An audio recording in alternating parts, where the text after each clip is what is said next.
அனைவருக்கும் தமிழ்வாணியின் அன்பு வணக்கங்கள். இப்பதிவில் நம்ம கேட்க இருக்கிறது ஒரு கதை. கதைக்குள்ளே போகலாமா? ஒரு பெரிய தொழிலதிபர் தன்னுடைய மகளுக்கு மிக சிறப்பான முறையில் திருமணம் நடத்தி வைக்கிறார். தன்னுடைய மகளும் மருமகனும் மிக ஆனந்தமாக வாழறதையும் பார்த்து ரசிச்சிட்ருக்காரு. ஒரு நாள் தன் மருமகனை அழைச்சி, என்னுடைய மகளை மிக அன்பாக நீங்கள் பார்த்துக்கிறதுக்கு உங்களுக்கு ஒரு பரிசு தர்றதுக்காக நான் காத்துக்கிட்டு இருக்கேன் அப்படின்னு சொல்கிறார். அதை நீங்கள் மறுக்காமல் வாங்கிக்கணும் அப்படின்னு சொல்லணும்.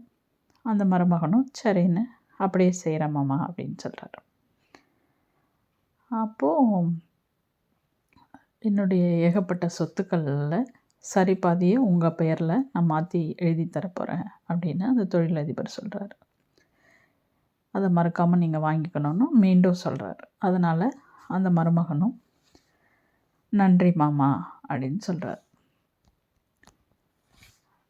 இந்த சொத்துக்களை நீங்கள் இன்னும் பல மடங்காக பெருக்கி பார்த்துக்கணும். எனக்கு வயதாயிருச்சனால நாள் முழுக்க தொழிற்சாலைக்கும் நகரோட இன்னொரு பகுதியில் இருக்கிற அலுவலகத்துக்கும் அலைய முடியல. அதனால் தொழிற்சாலையை நாளையிலேருந்து நீங்கள் நிர்வாகம் பண்ணிக்கோங்க, நான் அலுவலகத்துக்கு மட்டும் போய் அதை கவனிச்சுக்கிறேன் அப்படின்னு சொல்கிறார். உடனே அந்த மருமகன் என்ன சொல்கிறாரு, மன்னிக்கணும் அம்மா, எனக்கு தொழிற்சாலையோட சத்தமே பிடிக்காது. அதனால் என்னால் ஒரு நிமிடம் கூட அப்படிப்பட்ட சூழ்நிலையில் இருக்க முடியாது அப்படின்னு சொல்கிறார். உடனே அந்த தொழிலதிபர் யோசிச்சுட்டு, சரி அப்படியா, அப்போனா அலுவலகத்துக்கு நீங்கள் போயிட்டு அங்கே பார்த்துக்கோங்க, நான் தினமும் தொழிற்சாலை போய் அதை மட்டும் பார்த்துக்கிறேன் அப்படின்னு சொல்கிறார்.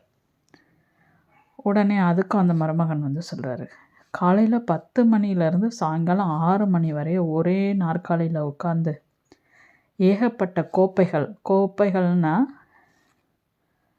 ஃபைல்னு சொல்லுவாங்க, ஃபைலை பார்த்துட்டு கையெழுத்து போட்டுட்டு என்னால் அந்த வேலையை பண்ண முடியாது, ஒரு கூண்டுக்குள்ளே அடைச்சிருக்கிற மாதிரி இருக்கும், அதனால் அதுவும் என்னால் முடியாது மாமா அப்படின்னு சொல்லிடுறாரு. தொழிலதிபருக்கு ஒரே குழப்பம். என்னடா, தொழிற்சாலையை பார்த்துக்கோன்னா அதுக்கும் ஒரு பதில் வந்துருச்சு, அலுவலகத்துக்கு பார்த்துக்கோங்க அப்படின்னா அதுக்கும் ஒரு பதில் சொல்கிறாங்க.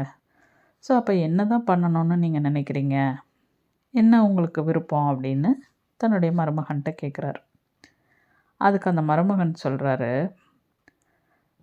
உங்கள் சொத்துக்களில் பாதியை எனக்கு தர்றதா சொன்னீங்கல்ல, அப்படி எனக்கு தர்ற சொத்துக்களை திரும்பவும் நீங்களே என்னிடம் பணம் கொடுத்து வாங்கிக்கோங்க, அந்த பணத்தை வச்சுக்கிட்டு நான் சந்தோஷமாக வாழ்ந்துருவேன் அப்படின்னு சொல்கிறார்.